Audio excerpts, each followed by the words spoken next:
You've been sick before, fever, the feeling where your whole body just shut down. Now imagine that feeling. But you have no doctor, no hospital, no medicine, no internet to Google your symptoms. No idea whatsoever what is going to your body. Ancient humans feel that every single time, and the explanation they came up with way more savage than anything you imagine right now. Because one of their curve involved drilling a hole in a living person's skull, and it worked, and we still don't fully understand why. Okay, let's go back, way back. Before hospital, before antibiotics, before any of that. When a prehistoric human got sick, there was no explanations, no germ theory, no viruses, nothing. So what did the thing was happening? Demons, evil spirits, angry gods, punishment for something it did wrong. Researchers and anthropologists who study prehistoric cultures are very clean on this. Across the globe, from cave paintings in Australia back 50,000 years to ancient burial site in Europe, the evidence points to do one thing. Ancient humans believed diseases came from the spirit world, full stop. Animals had spirits, stars had spirits, the land had spirits. And sometimes those spirits got mad. And when they got mad at you, you got sick. They think how terrifying that must have been. You wake up one morning and with fever, your body is shaking, you can't eat, you can barely stand, and everyone around you thinks something chose you. Something from the other side came for you specifically, not bad luck, not a virus, a judgment. And the only person who could fix it wasn't a doctor, it was someone who called talk to the dead. Into the shaman, the person was tribe's doctor, priest, and psychologist, all rolled into one. And they had one job when someone got sick. Figure out which spirit was responsible and deal with it. The way they did that, they would enter trance through drumming, chanting, fasting, sometimes hallucinogenic plants. And in that trance, they believe they crossed over into the spirit world to find out what happened to the sick person's soul. Because here's the key belief, a lot of ancient cultures and anthropologists have documented this extensively.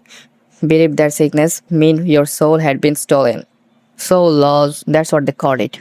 An evil spirit came in the night and took a piece of your soul. Until the shaman went and got it back, you weren't getting better.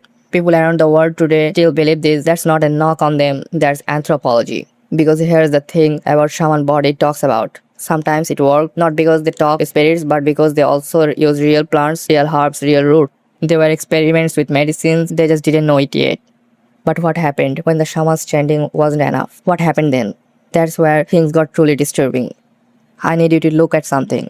This is a real human skull. It is approximately 7,000 years old. And there is a perfectly round hole drilled into it. The hole was put there on purpose by another human while the first human was still alive. The procedure was a name, it's called trepanation. And it was the oldest documented surgery in all of human story. Researchers have found trepaned skulls on every single continent. South America, Africa, Europe, the Middle East, Asia, the South Pacific. Every major ancient civilization at the same point decided their answer to sickness was drilling into someone's head. How did they do it? With sharpened flint or obsidian rocks. They would scrape and grind through the bone for hours. No anesthesia, no painkillers, no sterile environment, just a rock and a lot of commitment. Why? Because the spirit was in the head. If someone has scissors, the evil demon was inside their skull. If someone had migraine, a demon was pressing down on their brain. If someone was acting erratic on hearing voices, sometime was in there and you have to let it out. But here's the part that absolutely blew researchers' mind. The edges of many of these skull holes show bone rigor, which means the patient was survived, not just survived but lived for months, sometimes years after the procedure. Researchers estimated the survival rate may have been as high as 80 to 90%. Sometimes people had it done more than one. Up to 7 holes in a single skull have been found. And they kept coming back because apparently it helped. And the bone they drilled out, they kept it, wore it around their neck as a charm to keep evil spirits away. I could not make this up. Okay, demon spirits, holes in skull. What else ancient humans have in their medicine cabinet? Strap in. Ancient Egyptians healers from around 1500 BC had a written medical text called the Liber Papyrus, one of the oldest medicine documents ever found. Among the recommended cures, donkey dung, fly dung, dog dung, smeared onto wounds, applied the scores used to ward off evil spirits. And yes, they sometimes caused tetanus, which is a choice. For ancient Babylons, their doctors weren't doctors at all. They were priests, the exorcist. If you are grinding your teeth in your sleep, Babylonian medicine said that was a Teddy family member trying to connect you. The cure? Sleep next to human skull for a week to appease the spirits. I know, but here's the twist. Because there always is one in between all dunk and demon talk. Ancient healers were accidentally discovering real medicine. Otzi the Iceman, a man who lived 5300 years ago, was found frozen in the Alps, was crying a fungus on his body. Scientists later found that fungus had natural antibiotic properties. He wasn't carrying it by accident. 5300 years ago, he had figured out antibiotics. Ancient humans were not stupid, they were working with what they had. And some of what they had was shockingly close to the right. At some point, something shifted. Ancient Greeks started asking a different question, not which spirit did this to me, but what is something inside my body. That was massive. It was the first time humans started separating medicines from religion. Hippocrates, the guy you ever heard of, said the body had four fluids: blood, phlegm, yellow bile, black bile. He was wrong, obviously, but he was wrong in a new way.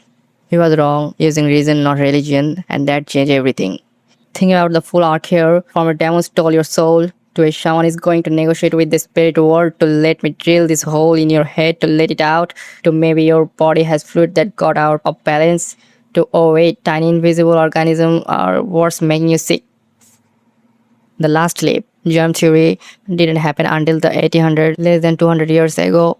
For the vast majority of human story, every single person alive on this planet, though getting sick means something invisible wanted to hurt them. And honestly, in a way, they were right. They just had the wrong name for it. It wasn't a demon, it was a germ, and the germ absolutely deliberately wanted to destroy them. Here's what is different when you really sit with this. The ancient person shaking by the fire wasn't stupid. They weren't primitive. They were terrified. And when you are terrified and something is happening to your body and you have zero framework to explain it, your brain reach for the only thing it has, story. Spirits are a story, demons are a story, punishment from a god is a story. It's not that way. They were wrong to look for an explanation. It's the real explanation was more invisible than any demon they could have imagined. Next time you pop an Advil or get a shot at the doctor's office, think about the shaman entering a trance, fighting through the spirit world, trying his absolute hardest to save a life. With the only tools he had, we are not that different from him. We just got lucky enough to live in a time when someone finally figured out what the demon actually was. If that someone could see a modern ICU, you'd think we were the gods.